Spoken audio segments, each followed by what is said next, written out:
Okay, welcome to today's ELE 475. Whoops.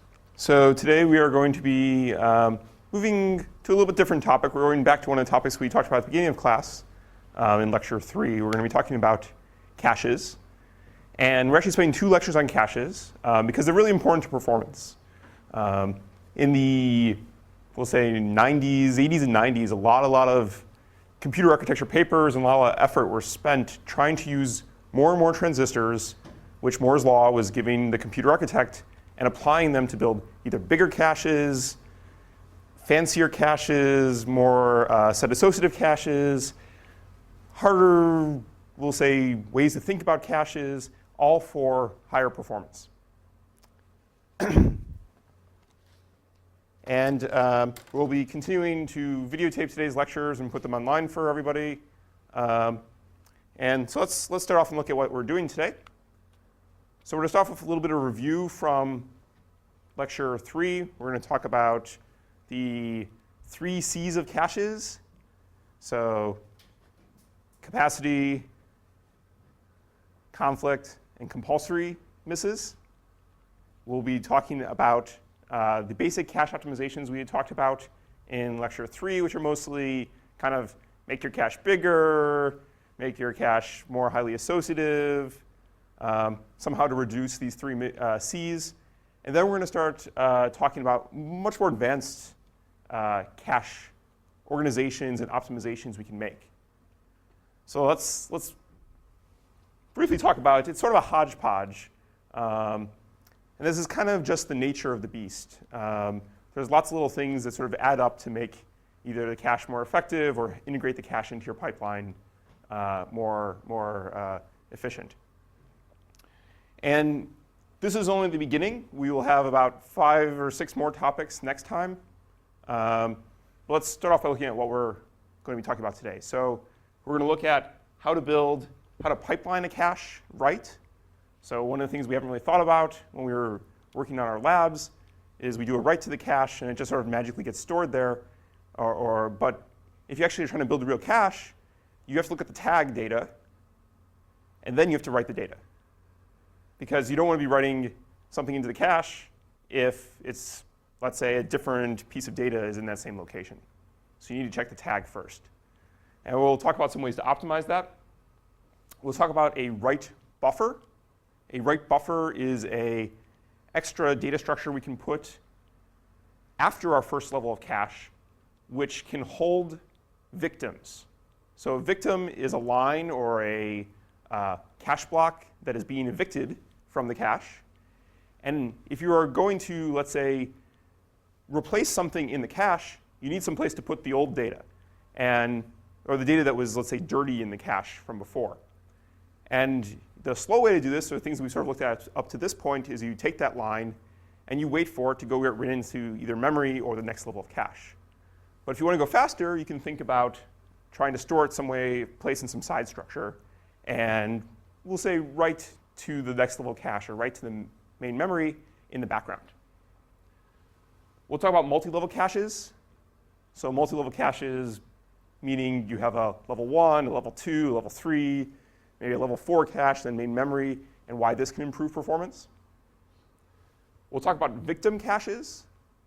Victim caches is this idea that can basically increase the associativity of a cache by putting a low associative cache, or maybe a direct mapped cache, next to a cache with very high associativity. So maybe like a fully associative cache, and then you use them together to basically implement a pseudo higher associativity cache.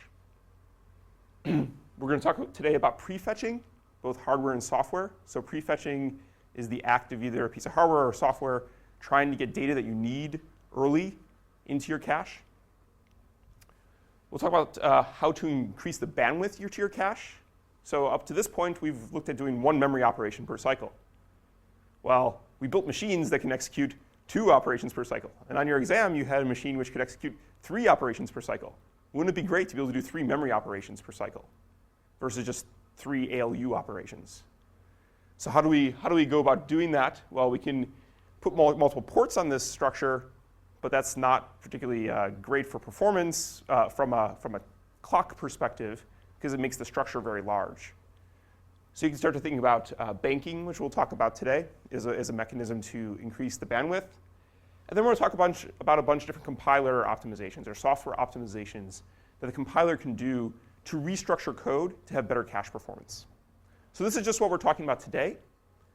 Next lecture, we're going to continue on this. And the main topic of next lecture, as far as the advanced cache optimizations are concerned, is we're going to be talking about how to build caches which can deal with out-of-order memory, or can deal with the ability to have loads and stores which hit in the cache, or loads and stores which miss in the cache, and then you can continue on past that point. So in our sequential machine up to this point, even in our out-of-order machines we were talking about, when you took a cache miss, you basically had to stop the machine, because you had to wait for the data to come back, because you didn't know if the next instruction was going to need that data, or maybe the next load would need that data or something like that. So if you want to try to go out of order, you can start thinking about that. And that's what the bulk of next lecture will be about, is how do you go out of order in your memory system? Or what this is largely sometimes called is a non-blocking cache.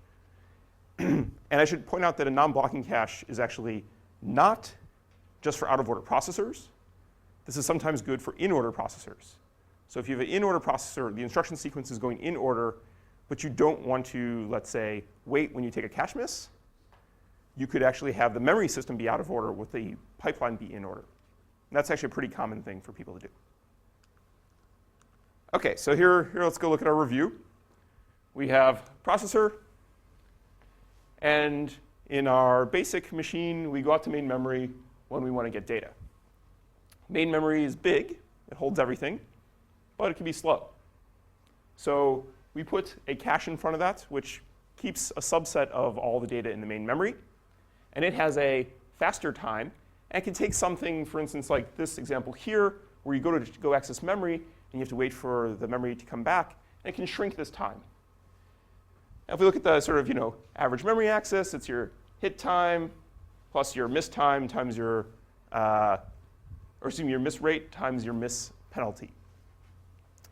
This is just review. OK, so going back to the 3 Cs, here we have a 4-block cache. So it's a 2-way set associative cache. And let's look at what are the major types of misses you can have, or the only types of misses you can have. You can have a compulsory miss. So this just means that's the first time any portion of your program has gone to go access the data. There's no real way around this. Maybe you can prefetch, but you're not really going to magically be able to get the data in there early unless you have some sort of aggressive prefetching mechanism. Capacity. So in this cache here, we have 4 blocks. If you're looping over, let's say, 5 cache blocks worth of data, you're basically not going to ever be able to fit all the data in this cache.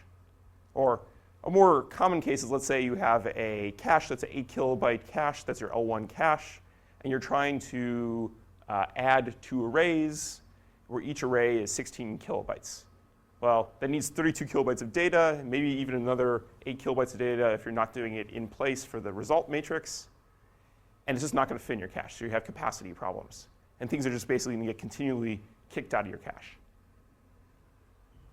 Conflict means that you don't actually have, you have enough space in your cache, but too many different loads or stores you're trying to access alias to the same location in your cache. So let's say you're trying to loop over 3 different cache blocks, or trying to access 3 different cache blocks, which all alias to one set in the cache.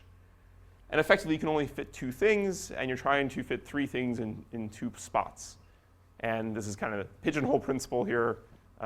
Comes up and says, no, you just can't fit 3 things in 2 boxes.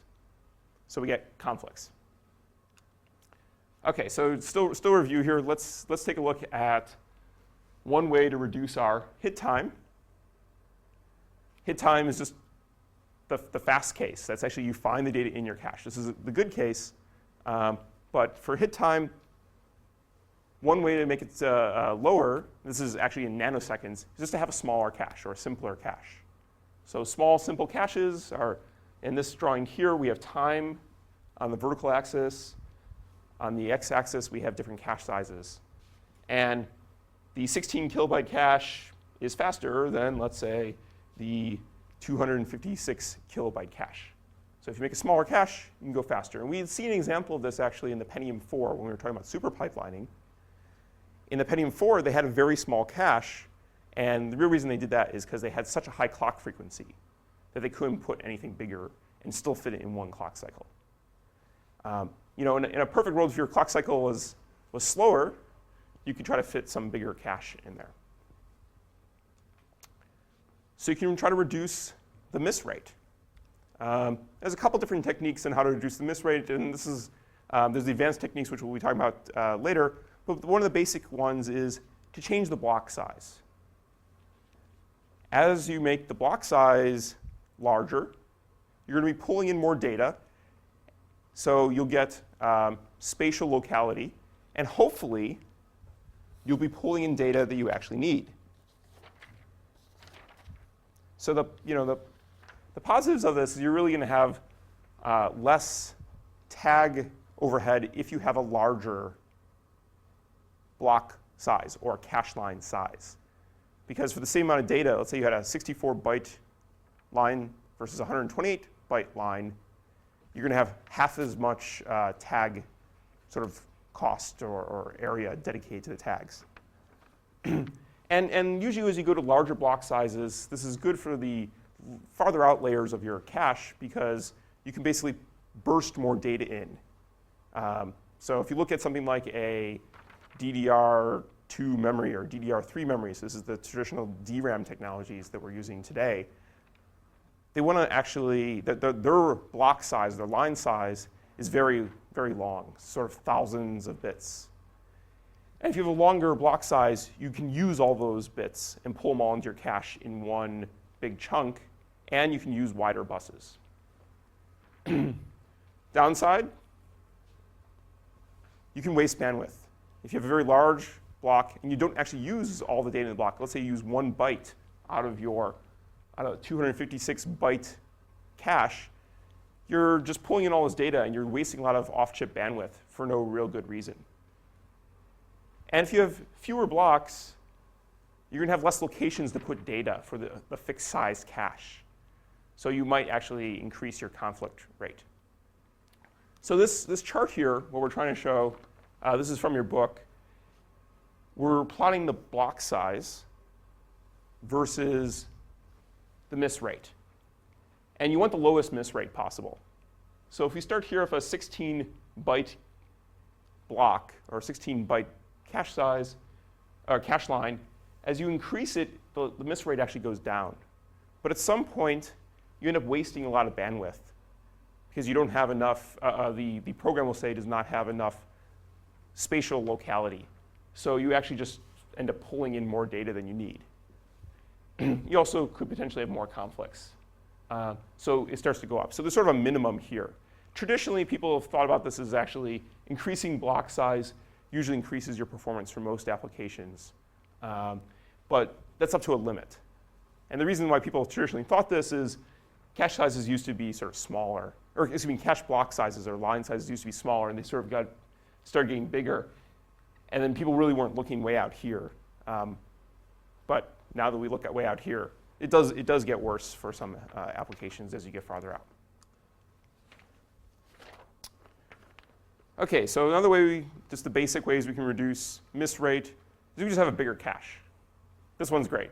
Bigger cache, lower miss rate. You got to pay area for this. And potentially, it takes longer to access this larger cache, as we had seen in the first graph that we showed today. I'm not going to really talk about this, but empirical rule of thumb, if your cache size is doubled, your miss rate usually goes down by the square root of 2.